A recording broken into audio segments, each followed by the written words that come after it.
Let's stay in the Big 12 here. Another ranked versus ranked game. Texas at Oklahoma State. This one's a little interesting. Texas rolling since they got Quinn Ewers back. Gritty win against Iowa State last weekend. Spencer Sanders didn't look great that last game. Apparently, he is playing through a shoulder injury. We're not entirely sure if we're going to see him on Saturday. Texas opened up as a 3-point favorite. They are now favored by 6 on the road. Danny, what do you think about that? Well, I was 6-8 last week. This was one of my 6 wins, though, last week was Iowa State, because that was the hangover game, Amanda. They come off the Red River rivalry game, and they were a little bit flat. And credit to Matt Campbell, who put up a heck of a fight. But Texas got out with a victory. That was all that mattered.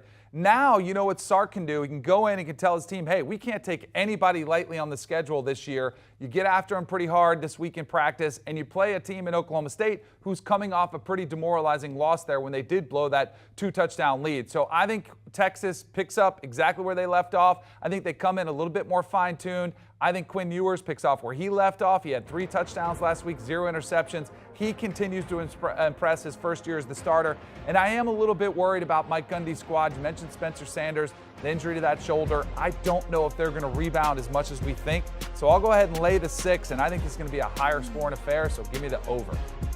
You know, that's the thing about this spread. It looks funny to me, and it obviously is factoring in potentially the injury to Spencer Sanders, who, you know, to point out, he didn't look great last week. You know, obviously had a harder time completing some passes and throws over 15 yards. Spencer Sanders was 3 for 14, did have 1 touchdown, but was slowed down by that TCU defense. And here you're looking at Ewers, who has been absolutely phenomenal this season. You know, I'll go ahead and just say this.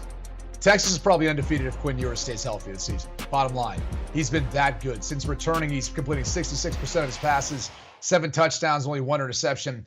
The offense just operates at a different level when he's back there. He's got special arm talent, we know that, but it's also his ability to extend plays and 5 guys like Xavier Worthy downfield. So, again, I can't say enough about Quinn Ewers, but let's not forget about the Texas defense. They've been much improved, and you can't understate the value of Gary Patterson and what he's meant to this staff, and probably adding some things here or there, given the fact that he comes from, you know, a history that he made there at TCU as a defensive mind, and it's played a factor, no doubt about it. Jalen Ford had a huge game last week.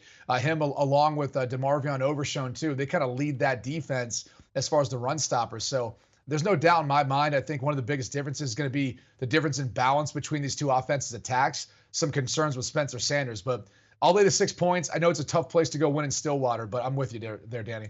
Orange is the new red. Do you want a sports network that delivers everything that matters about the game? The highlights, the picks, the instant analysis, no yelling, no fake debates, no politics.